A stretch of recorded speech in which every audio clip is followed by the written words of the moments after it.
Estamos en el curso de antropología y vamos a aperturar la guía de estudio número 1. Antes de iniciar, una vez más, les recuerdo para quienes están viendo esta clase grabada que los links de la guía de estudio se encuentran en la plataforma de Educar, así como el link de la evaluación de la tercera unidad. Va a la opción de mi aula, ubica el curso y automáticamente pues le va a aparecer el material correspondiente a cada uno de los cursos. Ahora sí, entramos de lleno a el tema. Anteriormente en el curso de antropología estuvimos hablando de las 4 culturas que posee Guatemala y hablamos de la cultura garífuna, de la xinca, mestizos y ladinos y el área maya. En total son 4 culturas de las cuales pues se hace reconocimiento en Guatemala, se da la identidad cultural y se reconocen las diversas manifestaciones de cada una de ellas. Pero vamos a entrar a analizar algunos otros rasgos y características. Ya vimos y conocimos algunos aspectos de nuestras culturas y de hecho pues también hicimos ahí parte de un análisis, ¿verdad? En donde cada uno de nosotros tiene que saber identificar a qué cultura pertenece. Sin embargo, a nivel general, estas culturas, por ejemplo en Guatemala hablamos de 4, estas culturas son procedentes o han nacido a raíz de la existencia de culturas antiguas o de civilizaciones como las hemos conocido. Y pues para esta guía de estudio, pues nos vamos a centrar y vamos a conocer los rasgos culturales de las etnias de América. Son 3 las que se reconocen y de las cuales pues se hace referencia en cuanto a el estudio antropológico. Entonces nuestro contenido dice las 3 grandes etnias de América. Vamos a empezar entonces con la primera de ellas y según la antropología, de hecho no es que esta sea la más importante, ¿verdad? Sino que es una de las más reconocidas y como estamos hablando de Guatemala, pues vamos a empezar a hablar de la civilización o la etnia que permite entonces la aparición de rasgos culturales en nuestro país, como lo son los mayas. Ese es el punto, ¿verdad? Conocer esas características culturales, esa forma de vida y en qué se asemeja lo pasado con la actualidad, en qué tienen relación, porque también vamos a conocer que hay muchas costumbres, hay muchas tradiciones que en Guatemala se practican, que son parte de la identidad cultural y el contexto pues es el origen maya. Entonces vamos a conocer las características. Dice, ¿podemos calcular qué día de la semana caerá la Navidad dentro de unos 2 millones de años? Sí, gracias a los adelantos científicos de hoy, pero lo asombroso es que los mayas pudieron determinar en qué día y mes de su calendario había caído cualquier fecha hasta 400 millones de años antes. Fueron tan avanzados en su desarrollo económico y en otras ciencias como en sus cálculos matemáticos. Desconocemos el origen de los mayas, pero sí tenemos certeza de que hubo 2 culturas sucesivas, la clásica y la posclásica. Los mayas clásicos habitaron en las selvas de Guatemala, Honduras y Belice entre los años 300 y 900 de nuestra era cristiana. Los mayas posclásicos en la árida meseta de Yucatán, en el territorio mexicano, desde el 900 hasta poco antes de iniciarse la conquista española. Son algunos datos históricos que nosotros vamos a poder conocer. Acá en este mapa encontramos parte de la ubicación, según la historia de la ubicación de estas culturas.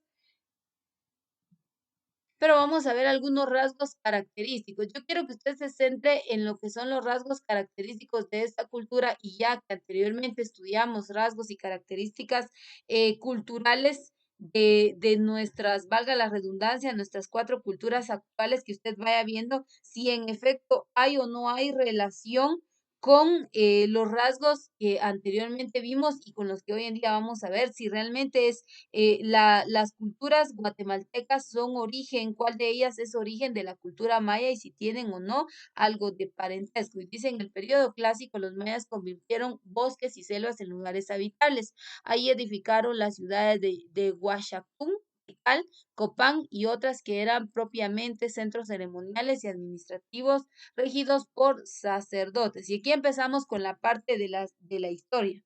donde se hace referencia y se hace relación con las culturas actuales. En primer lugar, la historia pues ha basado sus argumentos en códices, en algunos jeroglíficos encontrados en algunas ciudades de origen maya, y tal es el caso. Si vemos ahí pues está Huachactún, Tikal, Copán, que está en Honduras, pero estos dos primeros pues en Guatemala muestran y evidencian de esta manera la existencia de esta cultura. Dice, y otras que eran propiamente centros ceremoniales y administrativos regidos por sacerdotes. Hacia el año 900 cayeron las construcciones e inscripciones, los campos de cultivo y las ciudades fueron abandonadas y los mayas emigraron hacia Yucatán.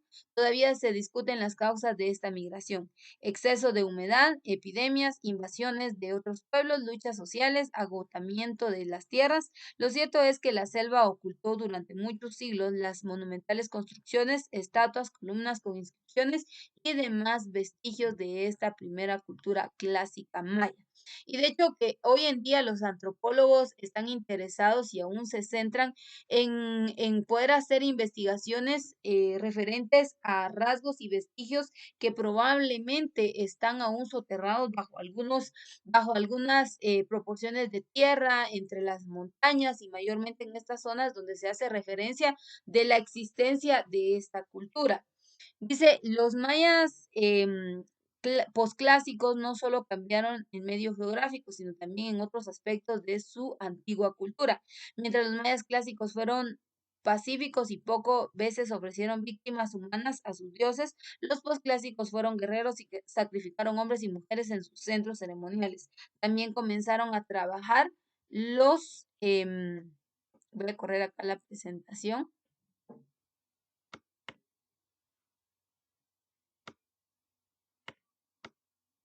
Los metales y fortificaron sus ciudades. Esto se debió a la mezcla cultural con pueblos procedentes de la meseta mexicana que también ocuparon la península de Yucatán, seguramente con los toltecas, pues las construcciones y creencias religiosas en ese periodo revelaban influencias de ellos. Hoy en día nosotros vemos la existencia de pequeños grupos étnicos, y en Guatemala pues hay 22.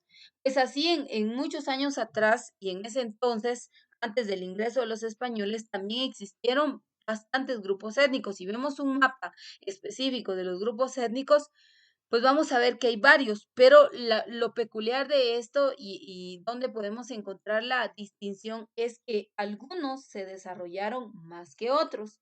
Las características como costumbres, tradiciones, la forma de vida, las áreas geográficas que llegaron a habitar fueron mayores.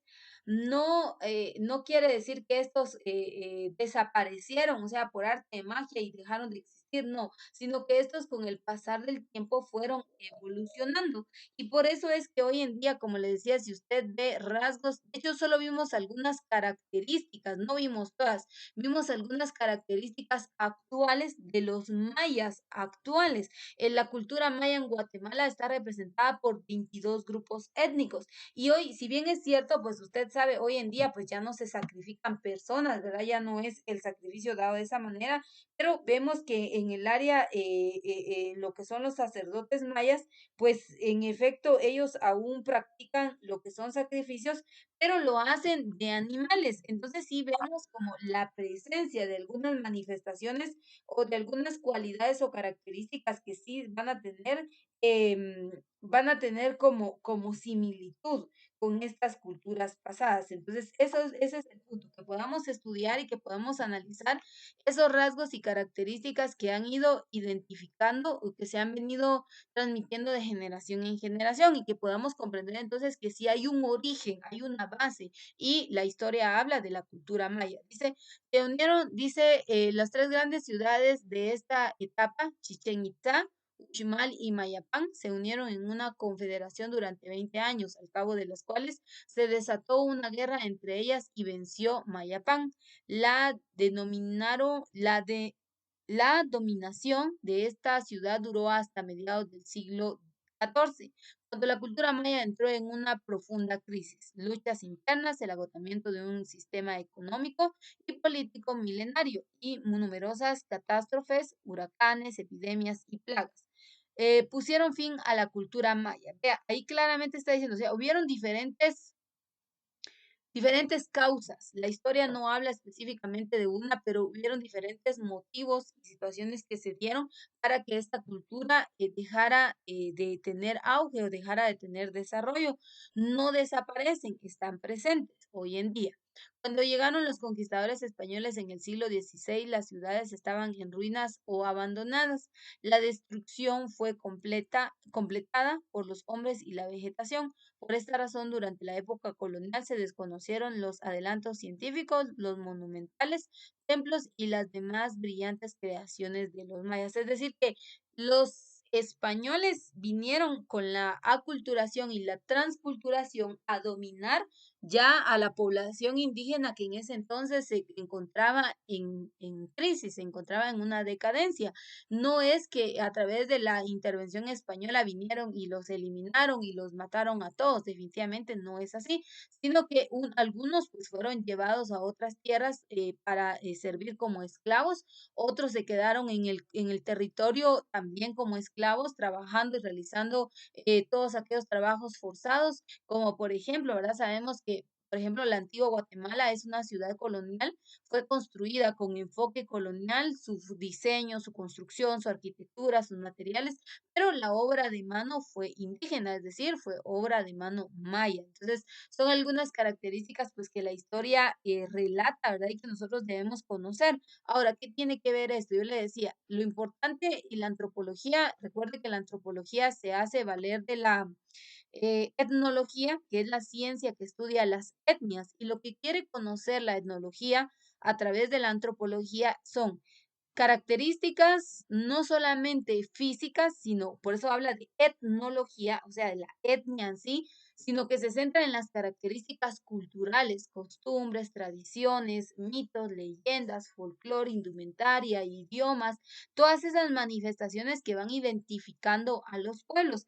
Entonces, ahí vemos esa parte o esa importancia de la antropología en querer estudiar el pasado, en ver algunas cualidades y características que si bien es cierto, hace miles de años se practicaron, pues ver hoy en día, ¿será que están presentes? ¿Será que hoy en día tienen similitud? ¿Será que hubo una adopción, se fueron transformando en el transcurrir del tiempo? Es decir, ¿cómo es que se fueron dando esas manifestaciones y cómo fueron modificándose de tal modo que algunas desaparecieron y algunas otras hoy se mantienen presentes? La organización política.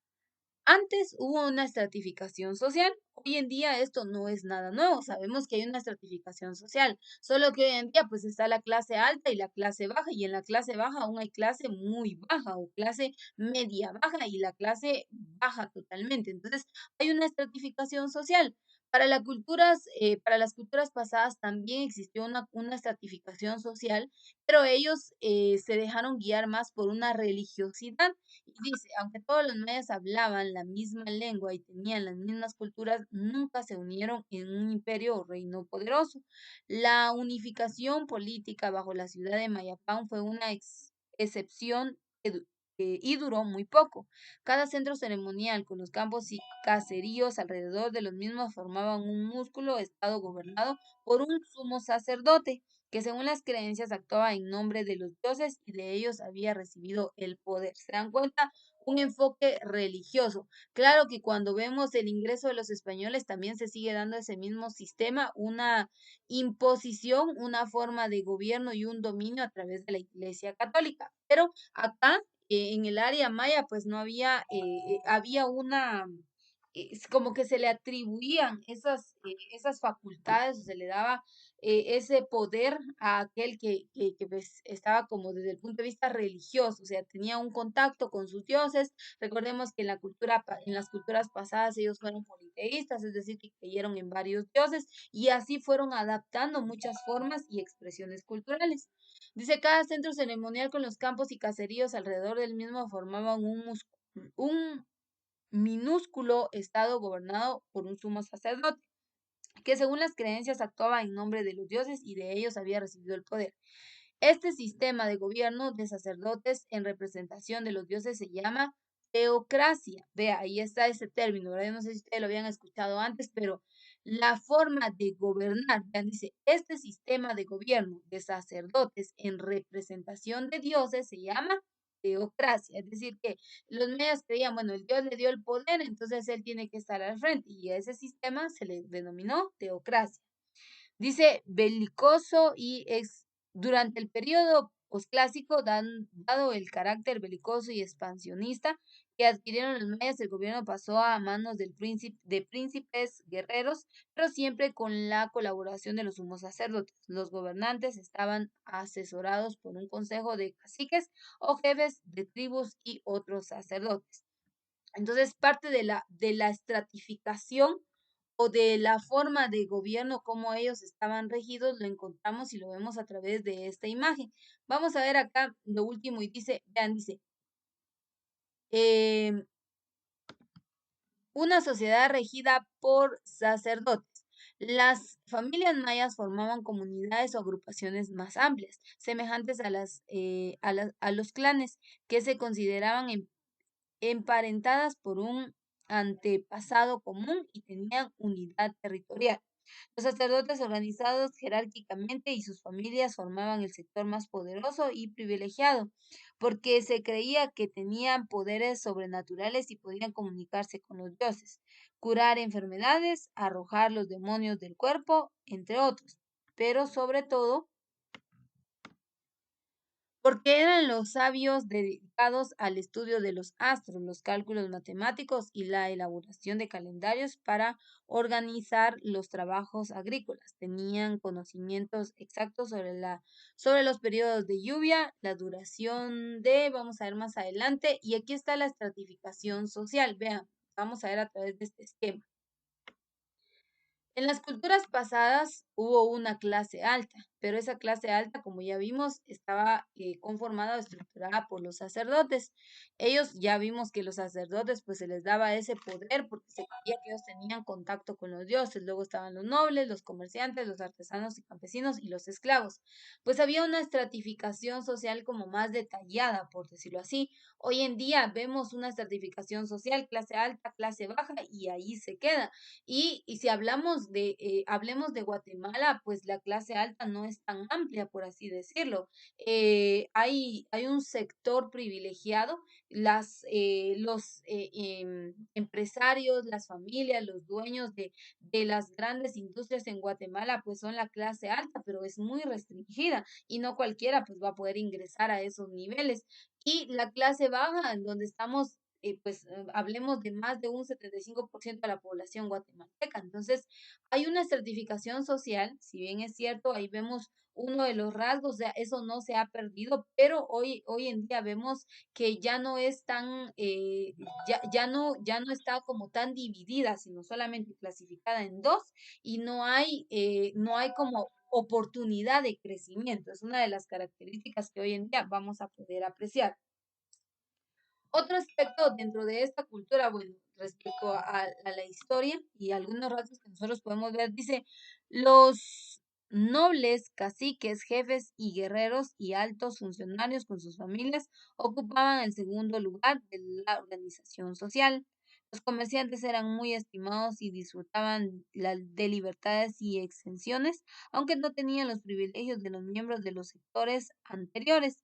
Los campesinos y artesanos construían la mayoría que cultivaba la tierra y ejercía oficios de